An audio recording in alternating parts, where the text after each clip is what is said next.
Hello everyone, मेरा नाम lucky Khandelwal है। तो जैसा कि आप सभी लोगों को पता होगा कि इस सीरीज़ में हम एसएससी सीजीएल मेंस के जो क्वेश्चंस हैं वो हम सॉल्व कर रहे हैं और उसमें हम ऑप्शंस का काफ़ी हद तक यूज़ कर रहे हैं ताकि हम उन क्वेश्चंस को ईजिली सॉल्व कर पाएँ।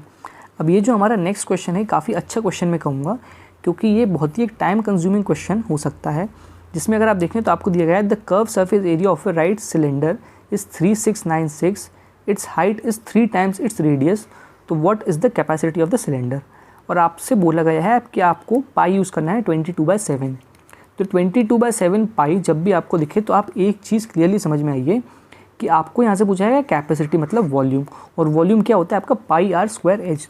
तो डेफिनेटली जो आंसर होगा आपका वो एक 22 मतलब 11 इंटू 2, तो वो डेफिनेटली आपका एक 11 का मल्टीपल होगा।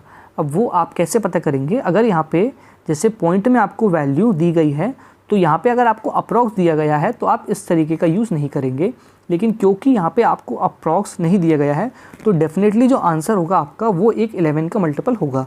तो हम ऑप्शंस में देखते हैं कि आपका 11 का मल्टीपल आंसर कौन सा है। अब 11 का मल्टीपल चेक करने का जो रूल होता है वो इस तरीके का होता है कि 1 2 3 2 1, ये आपने देखा।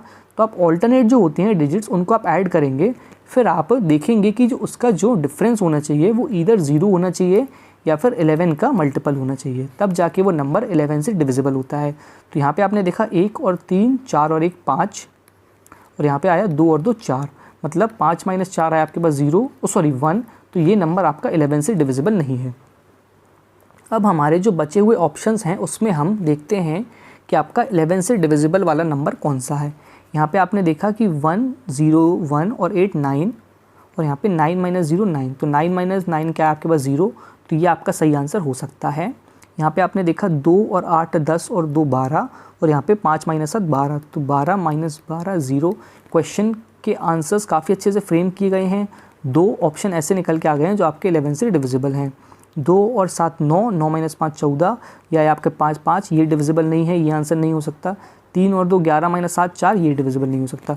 तो इस तरीके से हमने स्मार्टली 2 ऑप्शंस तो एलिमिनेट कर दिए जो आपके सही आंसर नहीं हो सकते। अब आपसे क्या बोला गया है, the curve surface area is 3696, ठीक है। अब जो आपका कर्व सरफेस एरिया होता है वो क्या होता है आपका 2 × पाई × आर और एच। अब आपको दिया गया है जो हाइट है आपकी वो है 3 टाइम्स ऑफ रेडियस, तो रेडियस हो गया आपका आर और हाइट हो गई आपकी 3r।